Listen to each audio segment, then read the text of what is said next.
నా పేరు ఫణి నెడమానూరి అండి. ఇది ఆంధ్ర రాష్ట్ర tipper owners association state general సెక్రటరీని. ఈ ప్రెస్ మీట్కి గల కారణాలు ఏంటంటే, టిప్పర్ల యజమానులు పడుతున్న సమస్యలు కొన్ని, రాష్ట్ర ప్రభుత్వం కొన్ని విధానాలను ఏర్పాటు చేసింది. వాటి విషయమై కొన్ని క్లారిఫికేషన్స్ కొన్ని వ్యతిరేకిస్తున్నాం. వాటి గురించి మాట్లాడటం కోసమని ఈ ప్రెస్ మీట్ పెట్టడం జరిగింది. మొట్టమొదటిది, రాష్ట్ర ప్రభుత్వం ఏటీఎస్ విధానాన్ని తీసుకొస్తుంది ప్రైవేటీకరణ చేస్తూ. ఏటీఎస్ అంటే ఆటోమేటిక్ టెస్టింగ్ సెంటర్లు, స్టేషన్లు, ఫిట్నెస్కి సంబంధించి ప్రతి జిల్లాలో ఆర్టీఓ జోన్లు అనేవి 2 నుంచి 3, ఒక జిల్లా విస్తీర్ణాన్ని బట్టి కొన్ని చోట్ల 4 కూడా ఉన్నాయి. కానీ జిల్లా మొత్తానికి ఒకటే ఏటీఎస్ సెంటర్ని పెట్టి ఇబ్బందులకు గురి చేస్తానికి ప్రయత్నాలు మొదలైనవి ఆల్రెడీ ప్రైవేటీకరణ చేయడానికి. ఈ ఫిట్నెస్ అనేది ఎప్పుడు కూడా ప్రభుత్వ ఆధీనంలోనే ఉండాలి, కానీ అది ఇప్పుడు ప్రైవేటీకరణ చేస్తుంది. ప్లస్ అదొకటి ఒక్కచోటే పెడతాం వల్ల జిల్లాలో మారుమూలలో ఉన్న లారీ యజమానులు కూడా ఆ సెంటర్కి రావాలంటే చాలా ఖర్చుతో కూడిన పని. ఆ విధానాన్ని ఒకటి వ్యతిరేకిస్తూ ప్రభుత్వం ఒక కమిటీని వేసి లారీ యజమానులు కూడా సంప్రదించి ఏటీఎస్ విధానం మీద ఒక నిర్ణయం తీసుకుంటే బాగుంటుందని చెప్పి నా ఉద్దేశం అండి. రెండోది, మైనింగ్కి సంబంధించి ఒక్కొక్క క్వారీల్లో ఒక రకమైన రేట్లు తీసుకుంటున్నారు. ఇసుక, మరి ముఖ్యంగా ఇసుక, రాష్ట్రంలో ఉన్న ప్రతి చోట అన్ని జిల్లాల్లోనూ కూడా ఇసుక క్వారీలు నిర్వహిస్తున్న క్వారీ యజమానులు ఒక్కొక్క క్వారీలో ఒక్కొక్క విధానమైన రేటు ప్రభుత్వం ఒక ధర నిర్ణయిస్తే ఆ ధరలన్నిటి విషయంలో ప్రభుత్వం చర్యలు తీసుకోవాలి. ప్రభుత్వం నిర్ణయించిన ధరల్ని అమలయ్యేలాగా చూసి, ప్లస్ ఇంకోటి ఏంటంటే ప్రతి క్వారీలోనూ కూడా లోకల్, నాన్ లోకల్ అనే విధానాన్ని పెట్టి అక్కడున్న కొంతమందికే లోడ్లు దొరికేలాగా మిగిలిన ట్రాన్స్పోర్ట్ వ్యవస్థ మొత్తాన్ని కూడా ఇబ్బందులు పెడుతున్నారు. ఆ విధానాన్ని లోకల్, నాన్ లోకల్ అనే విధానాన్ని రద్దు చేయాలి. ప్రతి ఒక్కరికి సీరియల్ విధానాన్ని పెట్టాలి. ఇంకా కుదిరితే చెక్ పోస్టులు అనేవి పెట్టి, మైనింగ్ చెక్ పోస్టులు, ఇసుక చెక్ పోస్టులు అనే క్వారీలు బయట పెట్టి బిల్లులు కూడా చెక్ చేసి పంపిస్తే ట్రాన్స్పోర్టర్గా గత కొన్ని సంవత్సరాలుగా జీవిస్తున్న వాళ్ళందరూ కూడా మనుగడ సాధించడానికి బాగుంటుంది. ఇంకోటి, అన్ని క్వారీల్లో కూడా మైనింగ్కి సంబంధించిన అన్ని క్వారీల్లో కస్టర్లు కానివ్వండి, ఇసుక క్వారీలు కానివ్వండి, గ్రావెల్ దగ్గర కానివ్వండి, ప్రతి క్వారీలో ప్రతి ట్రిప్కి కూడా మైనింగ్ బిల్లు ఇచ్చే విధానాన్ని కనుక ప్రభుత్వం అమలు చేస్తే లారీ యజమాని చాలా గుండెల మీద చేసుకొని బతకగలుగుతాడు. ఎందుకంటే వాళ్ళు అవకాశం ఇస్తున్నారు కాబట్టి లారీ యజమాని లోడ్ తీసుకొస్తున్నాడు. కానీ రోడ్డు మీదకి వచ్చిన తర్వాత మైనింగ్ వాళ్ళు లారీ యజమాని పట్టుకొని యజమాని మీద కేసులు వేస్తున్నారు. కానీ ఆ లోడ్ చేసిన వాళ్ళు మట్టుకు ఎవరేం పట్టించుకోవట్లేదు అసలు. ఎన్నోసార్లు, ఇప్పటికి చాలాసార్లు మేము మైనింగ్ సిఎస్ గారికి, ట్రాన్స్పోర్ట్ సిఎస్ గారికి కూడా మేము సెక్రటేరియట్లో లెటర్లు కూడా ఇచ్చాం. ఈ విషయమే చర్యలు తీసుకోండి, లారీ యజమాని బలైపోతున్నాడు చాలా విషయాల్లోనని. ఆర్టీఓలు అట్లాగే చేస్తున్నారు, మైనింగ్ వాళ్ళు అలాగే చేస్తున్నారు. ఈ ప్రతి చోట కూడా మైనింగ్ బిల్ అనేది కనుక ఇచ్చే విధానాన్ని పెడితే ధర కనిపించే విధంగా ఎవరికి ఎటువంటి ఇబ్బంది లేకుండా చాలా బాగుంటుంది.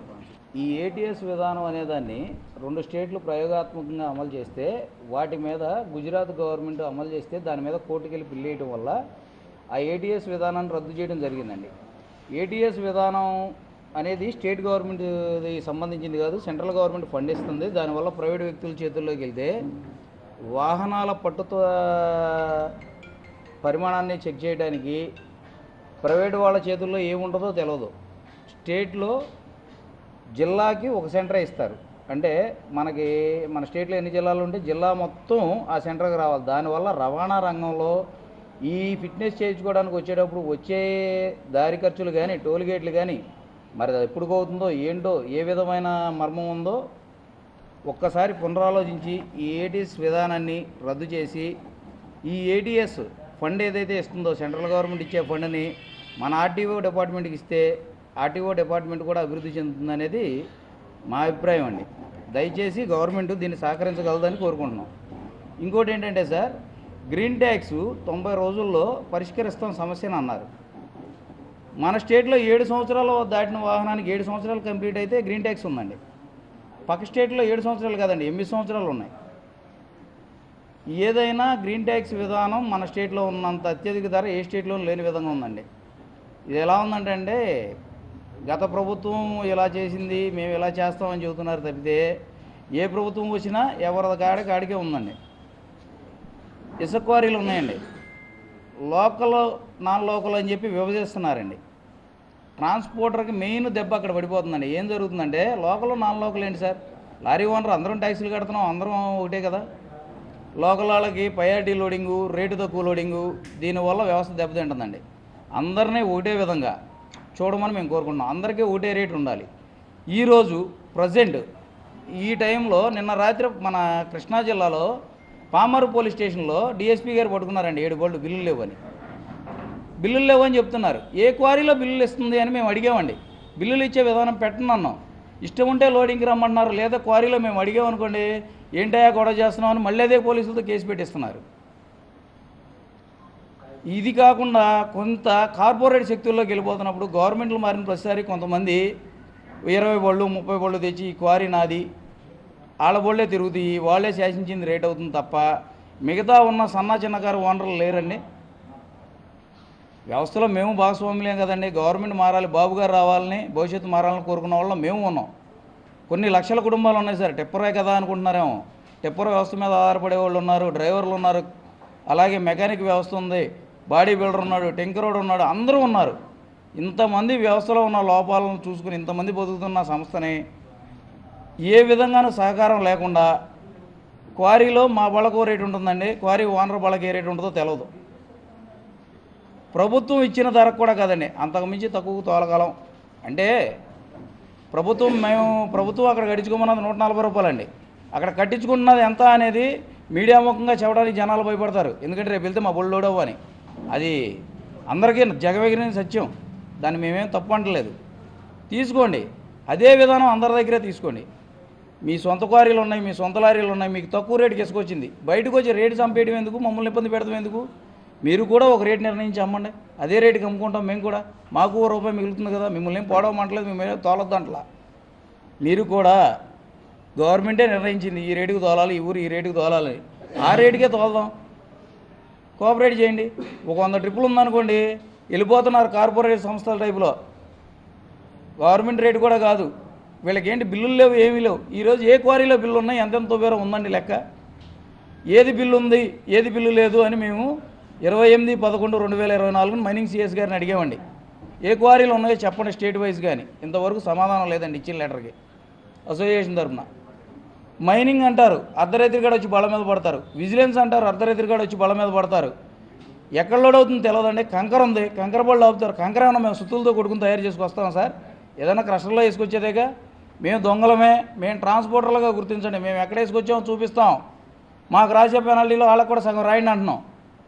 మా బతుకు సార్ అది. బళ్ళు కొనేసాం, రోడ్డు మీద పెట్టి తిప్పలేం. ఫైనాన్సర్లు ఎత్తుకుపోయే స్టేజ్లో వచ్చేస్తున్నాయి. పెళ్ళాం పుస్తులు తాగలు పెట్టి ఓనర్లు ఉన్నారు. టైర్లు వేయాలంటే 2,70,000 అవుతుంది. ట్యాక్సీలు కడుతున్నాం, అన్నీ కడుతున్నాం. దొంగ దొంగ దొంగ దొంగ అంటారు. అంటే పోసినోడు దొంగ కాదు, తరలించినోడే దొంగ. మేము ట్రాన్స్పోర్టర్లుగా గుర్తించండి అని మా మొరను ఎన్నిసార్లు మొత్తుకుంటున్నా లేదండి.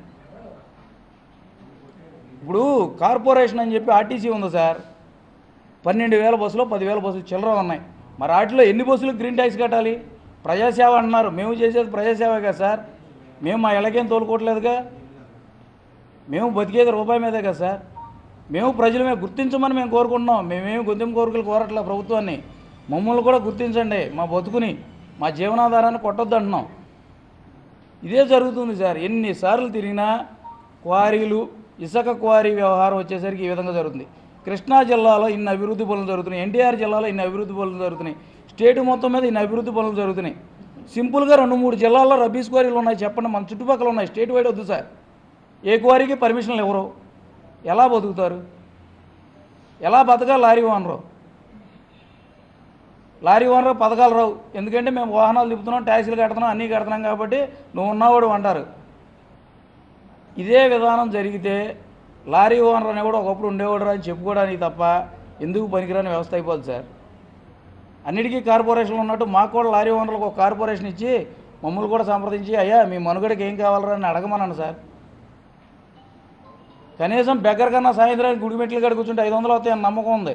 లారీ ఓనర్కి ఆ నమ్మకం లేదండి. ట్రిప్ వెళ్ళి వచ్చే వరకు కూడా ఇంట్లో మనశ్శాంతిగా పడుకునేది లేదు. ఏ వ్యవస్థలో బిల్లు ఇస్తున్నారు చెప్పమనండి. లేకపోతే మా లారీలన్నీ తీసేసుకుని ఎక్కడైనా బడ్డీ కొట్టి పెట్టుకునే అవకాశం ఇప్పిమనండి. బతికేస్తాం ఎలాగోలా. ఇంకంత మించి దిగజారి ఏం మాట్లాడాలి సార్? క్వారీ ఓనర్లే బళ్ళు పెట్టేసుకుంటారు, వాళ్లే రేటు నిర్ణయిస్తారు, వాళ్లే తోలేస్తారు.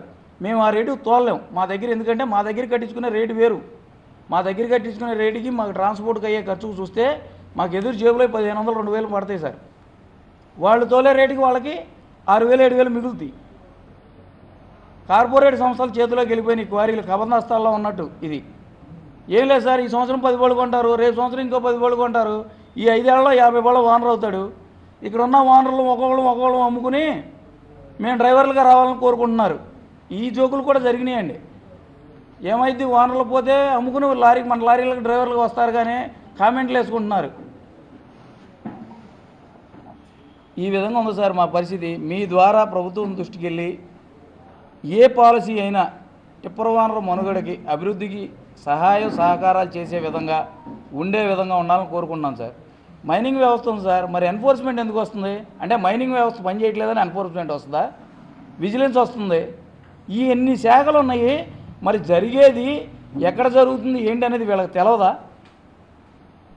లేదంటే తీసేసుకోమనండి మొత్తం. ఈ కేసులు రాయలేదనుకోండి, పట్టా లేదని 3000 కేసు అంటారు. సరే పట్టా కట్టుకుని వెళ్ళాం, ఎల్ఈడి లైట్లు ఉన్నాయని కేసు అంటున్నారు. ఎల్ఈడి లైట్ తయారు చేయడానికి పర్మిషన్ ఇచ్చింది ఎవరు సార్? గవర్నమెంట్ ఇస్తేనే కదా పర్మిషను.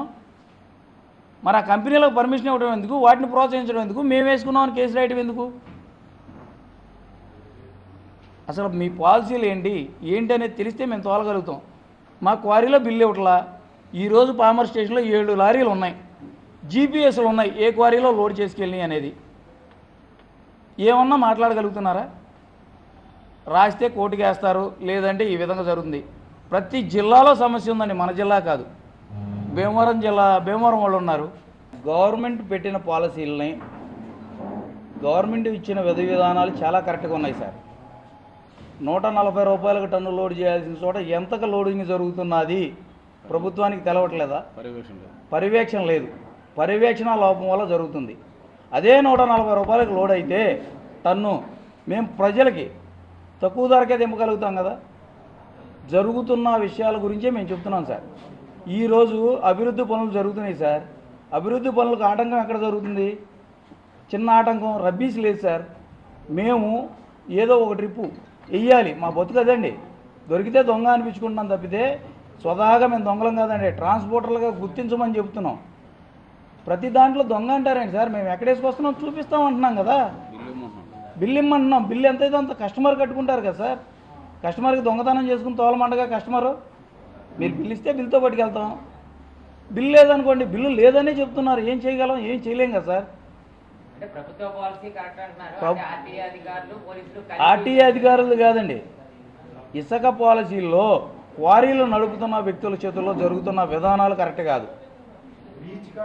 రీచ్లో జరుగుతున్న విధానాలు కరెక్ట్గా లేవండి. ఇసుక రీచ్లో జరుగుతున్న విధానాల్లో ప్రభుత్వం నిర్ణయించిన రేటుకి రీచ్లో లోడింగ్ జరుగుతుందా? జరగదు సార్. అది జరగని పని. మేము అనేది మీరు పెట్టిన రేటుకి మేము కొంటాం. ఒకళ్ళకి తక్కువ రేటుకి ఒకళ్ళకి ఎక్కువ రేటుకి వేయబాకండి అలా అని చెప్పి, లేదా ఒక రేటు నిర్ణయించండి ఇంతకే తోలాలి అని. విజయవాడ ఎంతకు తోలాలి సార్, గన్నవరం ఎంతకు తోలాలి, ఏదండి లోకల్ నాయకులు రాణిస్తారు సార్. మా బళ్ళు లోడ్ అవుతాయి, మా బళ్ళు లోడ్ అయ్యే రేటు ఎక్స్ట్రా సార్. 3000 రూపాయలు 2000 రూపాయలు మీకు మాకు లోడింగ్ తేడా ఉంది సార్ రేటు. ఆ రేటు మిగిలితే చాలని చెప్పి అక్కడికి వెళ్ళి దింపేస్తున్నారు. మేము 2000 రూపాయలు లాస్ అయితే దింపలేక మేము అక్కడ బండి 3 రోజులు 4 రోజులు ఉంచుకుంటున్నాం sir. Vijayawada urban sand lorry owners association president అండి. నా పేరు Vadlamudi Venkateswararao. First government policy ఒకటి ప్రకటించిందండి. విషయం ఏంటని తీసుకొచ్చేసి గవర్నమెంట్ వారు మమ్మల్ని సంప్రదింపులు జరిపారు లారీ ఓనర్స్ అసోసియేషన్ వాళ్ళతో చేసి. గవర్నమెంట్ ఒక యాప్ ఇచ్చింది, ట్రాన్స్పోర్ట్ యాప్ అని. ఆ ట్రాన్స్పోర్ట్ యాప్ ఇచ్చిన తర్వాత కరెక్ట్గానే మాకు కిరాయిలు పడుతున్నాయి. With link APMDC with mining వాళ్ళతో లింకప్ చేశారు. చేసిన తర్వాత కిరాయిలన్నీ పడుతున్నాయి, కరెక్ట్గానే జరుగుతున్న దాన్ని ఒక 20 రోజులే రన్నింగ్ చేశారు దీన్ని. ఆ పాలసీ కరెక్ట్గానే రన్నింగ్ జరుగుతుంది. మరి ఎందుకని గవర్నమెంట్ మళ్ళీ ఇంకో టెండర్ విధానం తీసుకొచ్చి, ఈ టెండర్ విధానంలో ఫస్ట్ కోరి కొంతమంది ప్రజాప్రతినిధుల చేతుల్లో గెలిపినాయండి. ఎన్టీఆర్ జిల్లా కానీ లేకపోతే కృష్ణా జిల్లా కానీ త్రూ అవుట్ స్టేట్ మొత్తం ప్రజాప్రతినిధుల చేతిలో గెలిపని వాళ్ళు లారీలు అయితే కొనుక్కున్నారండి. కొనుక్కొని మేము ఇదే విధానంలో 70 సంవత్సరాల నుంచి మోటార్ ట్రాన్స్పోర్ట్లో ఉన్నాం. ఈ ట్రాన్స్పోర్ట్ విధానం ద్వారానే మాకు 1-2 లారీలు ఉన్నాయి. సింగిల్ లారీ ఓనర్ 2 లారీలు ఓనర్లు ఉన్నారు. దీని మీదనే జీవనాధారం, దీని మీద బతుకుతున్నాం. గత గవర్నమెంట్ 8 నెలల నుంచి వచ్చిన తర్వాత కనీసం ఫైనాన్సులు కట్టుకొని డ్రైవర్ జీతాలు ఇచ్చుకోలేని పరిస్థితిలో అయితే ఉన్నాం. ఆ సిచ్యువేషన్ నుంచి ఏమైందంటే కోరికి డైరెక్ట్గా 140 రూపాయలు టన్ అండి. ఏది మైనింగ్ వారు నిర్ణయించిన ధర 140 కానీ స్టార్టింగ్లో 40 టన్నులకి 10,000 రూపాయలు వసూలు చేశారండి. 10,000 రూపాయలు ఎన్టీఆర్ జిల్లాగా మేము ఎన్టీఆర్ జిల్లాలో ఉన్నాం కాబట్టి 10,000 రూపాయలు వసూలు చేశారండి. మేము వెళ్తే 10,000 రూపాయలు మా జాత కూడా కట్టించుకున్నారు. కట్టించుకున్న తర్వాత అక్కడ నుంచి కరెక్ట్గా 40 కిలోమీటర్లు కంచించర్ల కానీ నందిగామ కానీ 40 నుంచి అప్ అండ్ డౌన్ 82 కిలోమీటర్స్ వస్తుంది. ఆయిల్ 4,000 రూపాయలు కాలుద్దండి. డ్రైవర్ జీతం ఒక ట్రిప్ వేసినా 2 ట్రిప్లు వేసినా 2,000 ఇవ్వాల్సిందే, 16,000 అంతవరకు. ఇక్కడ మార్కెట్లో తీసుకొస్తే 400కి వేసారండి వాళ్ళు. 4 16,000. మేము కట్టిన 10,000, 4,000 ఆయిల్, 2,000 డ్రైవర్కి 16,000 సరిపోయానండి. వాళ్ళు ఎట్లా వేశారు? ఇలాగ 7-8 నెలల నుంచి ఇదే జరుగుతుందండి. గత నెల నుంచి ఎప్పుడైతే దిగువ కోరీలు గుండెమేడ కోరీ కానీ రొయ్యూరు మద్దూరు ఇవన్నీ కోరీలు ఎప్పుడైతే ఓపెన్ అయినాయో వాళ్ళు సీనరేజ్ 8,000 7,000 పెట్టారండి. పెట్టిన వారుగా అప్పుడు వాళ్ళు తగ్గించారు. ఎన్టీఆర్ జిల్లాలో సీనరేజ్ 7,000 రూపాయలు వసూలు చేస్తే గత 10 రోజుల నుంచి 7,000 పెట్టారు. ఆ పెట్టిన విధానంలో కూడా వాళ్ళు తీసుకొచ్చి ఇంకా తగ్గించారు. వాళ్ళు కూడా ఎవరైతే కోరీ ఓనర్లు ఉన్నారో ఇంకా తగ్గించేస్తే సేమ్ అదే 10,000 ఎట్లా అయితే మేము అయితే తోలేమో సేమ్ అలాగే రేటు గిట్టుబాటు అవ్వట్లా. మేము తోలలేకపోతున్నాం. అసలు మేము ఇక్కడ నుంచి తీసుకొస్తున్నాం, మద్దూరు రొయ్యూరు గుండెమండి నుంచి తీసుకొచ్చినా అసలు గిట్టుబాటు అవ్వట్లా. బళ్ళు పక్కన పెట్టేశామండి మొత్తం లారీలన్నీ. ఏం చేయాలో అర్థం కాని పరిస్థితుల్లో మేము ప్రెస్ మీట్ పెట్టామండి. ఇది లేకపోతే ఇంత ఈ అనతి కాలంలోనే ఇంత ఇదిగా మేము అసలు బయటకు వచ్చే పరిస్థితి అయితే మాకేం లేదు. పగలైతే లోడింగ్ ఒక రేటు జరుగుతుందండి, అక్కడ లోకల్ వాళ్ళకి ఒక రేటు తీసుకుంటున్నారు. 2,000, 3,000, 4,000. అసలు గవర్నమెంట్ పాలసీ అంటే ఇది ఫ్రీ ఇసుక అన్నారు కానీ ఇంత డబ్బు పెట్టి వసూలు ఎందుకు చేస్తున్నారో ఎవరికి అర్థం కావట్లా. ఫ్రీ పాలసీ అని చంద్రబాబు నాయుడు గారు పెట్టారు. పెట్టిన తర్వాత పాలసీ కరెక్ట్ కానీ పర్యవేక్షణ అనేది ఎవరు జరపాలి? ఆ మైనింగ్ వాళ్ళు కానీ ఆర్టీ వాళ్ళు కానీ సంథింగ్ ఎవరన్నా ఏపీఎండీసీ కానీ మైనింగ్ వాళ్ళకి అప్పచెప్పారు. అది జరగట్లా. డిపార్ట్మెంట్కి ఆర్ఐ గారికి ఫోన్ చేస్తుంటే వాళ్ళు రెస్పాన్స్ లేరు, ఏడీ గారికి ఫోన్ చేస్తే వాళ్ళు రెస్పాన్స్ లేరు, నందిగామ ఎండిఓ ఆర్డీఓ గారిని కలిసాం, వాళ్ళు రెస్పాన్స్ లేదు, ఎవరు రెస్పాన్స్ లేదు. పాసింగ్ లోడ్ పోయమంటే సింగిల్ ఒక టైర్ ఉన్న వాళ్ళు లేకపోతే టైర్ లేని వాళ్ళు ఉంటారు. ఒకే వాళ్ళు 40 టన్నులు 50 టన్నులు వేసుకెళ్ళే వాళ్ళు ఉంటారుగా లారీ ఓనర్లు. పాసింగ్ లోడ్ ఇవ్వండి 2,800 పెట్టి గవర్నమెంట్ నిర్ణయించిన దాని ప్రకారం అంటే ఒక్క ట్రిప్ కూడా సరిగ్గా ఇవ్వట్లేదండి. ఇప్పటికి స్టిల్ గట్టిగా 10 లారీలు చూపిస్తారు కోరిలో పాసింగ్ లోడ్లు, మిగతా అన్నీ 40 టన్నులే, 40, 50, 60.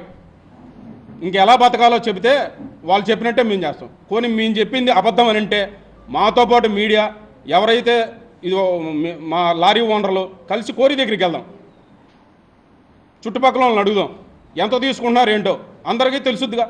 మేము అబద్ధం చెప్తున్నామో నిజం చెప్తున్నాం అనేది. మా బాధను వ్యక్తపరచడానికి ఈ ప్రెస్ మీట్ పెట్టామండి. లేకపోతే అసలు పెట్టే ఆలోచన మాకైతే లేదు. ఎందుకంటే మా జీవనోపాధి మా పొట్ట మీద కొడుతున్నారు, చెంప మీద కొట్టట్లా. పొట్ట మీద కొట్టేసరికి లారీలన్నీ ఆపుకోవాల్సి వచ్చిన పరిస్థితి. వాళ్ళు 20 లారీలు 30 లారీలు. మీరు వెళ్ళండి ఏ ప్రజాప్రతినిధి దగ్గరికైనా వాళ్ళ ఆఫీసులకి వెళ్ళండి, ఇవే ఉంటాయి షీట్లు. ఇసుక ఎన్ని ట్రిప్పులు తోలింది, ఎంత సీనరేజ్ కట్టాం, ఎవరి దగ్గర ఎన్ని ట్రిప్పులు వేసాం వెళ్ళి ఒకసారి చూడండి.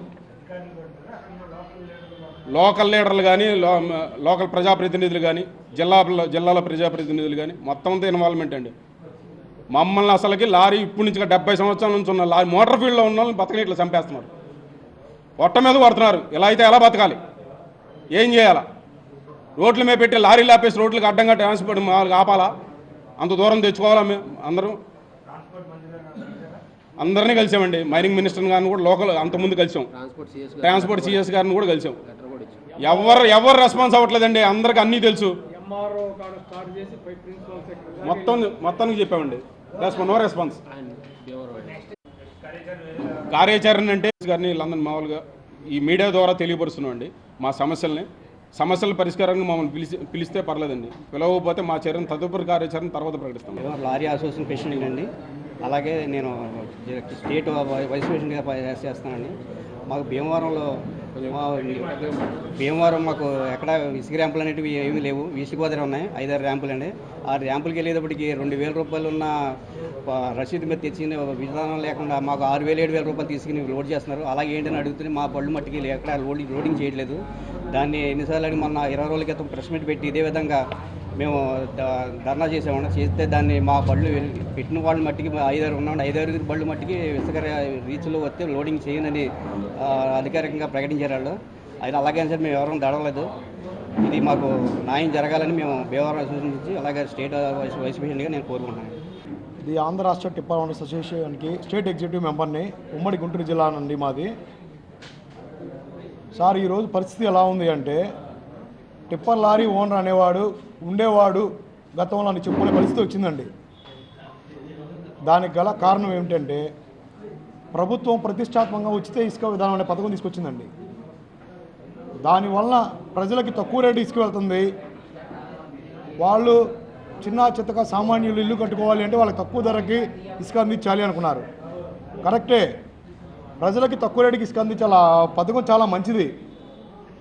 కానీ దాన్ని అమలు పరచడంలో మైనింగ్ అధికారులు, క్వారీ యజమానులు కలిసి మూకుమ్మడిగా దాన్ని తూట్లు పొడుస్తున్నారండి. ఆ పథకాన్ని దాన్ని వాళ్ళు తూట్లు పొడచడమే కాకుండా టిప్పర్ లారీ ఓనర్స్ యొక్క మనుగడని ప్రశాంతంగా తయారయ్యే పరిస్థితికి వాళ్ళు తీసుకొచ్చారు. క్వారీ యజమానులు వాళ్ళు ప్రభుత్వం నిర్ణయించిన ధరకి 2,600 రూపాయలు నుంచి 2,800 రూపాయల వరకు లోడింగ్ ఛార్జ్ మాత్రమే వసూలు చేయమంది గవర్నమెంట్ క్వారీ యజమానుల్ని.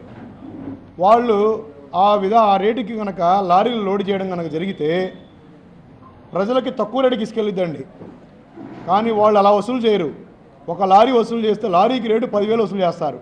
నీ లారీకి పట్టినంత బోసుకెళ్ళిపో 10,000 రూపాయలు, 6,000 రూపాయలు, 7,000 రూపాయలు అంటారు. గవర్నమెంట్ పెట్టిన రేటు లారీకి పట్టినంత పోసుకున్న 30 నుంచి 40 టన్నులు లారీ సామర్థ్యం బట్టి 40 టన్నుల వరకు కూడా ఎక్కిద్దండి. ఆ లారీకి మేము పైన బాడీ ఎక్స్టెన్షన్ చేసుకుంటాం వల్ల దాని కెపాసిటీ 18 టన్నులు మాత్రమే అయినా కూడా మేము చేసుకునే ఎక్స్ట్రా ఫిట్టింగ్ 40 టన్నులు ఎక్కిద్దండి.